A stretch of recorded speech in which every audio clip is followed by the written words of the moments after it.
It's nice to be back. Dito sa Mindanao, kailangan bakal ang puso mo, bakal ang dibdib mo, kailangan buo loob mo! Nako, masama yan. Pagbibintang sa kapwa. Pwede ko kayo demanda niyan. That's construction of justice.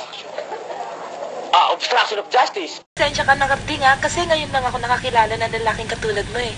Yan po kasi ang mga itinuro sa amin dun sa eskwela ang pinanggalingan ko po. Gusto ko lang magtapat sa kanya. Kaya alam pare, wow eh. Baka isipin na bantay sa lakay ako. Pero hindi totoong galit nyo.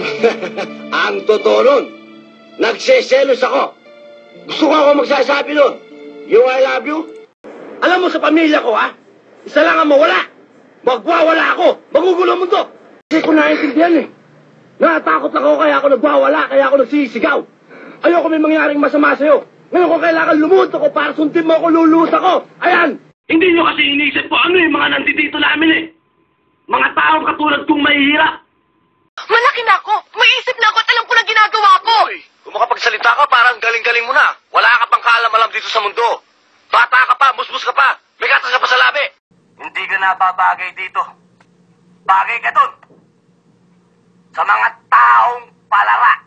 Sa mga taong nakahiga sa salapi. Sa mga taong sumasamba sa piso. Doon ka nababagay. Di ba umalis ka na? Bumalik ka na rin sa palasyo ninyo. At hinihintay ka na ng mahal na hari, ng mga duki mo, at ng mga prinsipe mong tarantado minuto. Nakakainis mo tanggapin ha? Nakakainis tanggapin eh. Pero champion ko talaga. Taas ang kamay ko sa'yo. Nagkakagusto na nga ako sa'yo eh. Mahala kita palagay ko eh. Maging sino ka man.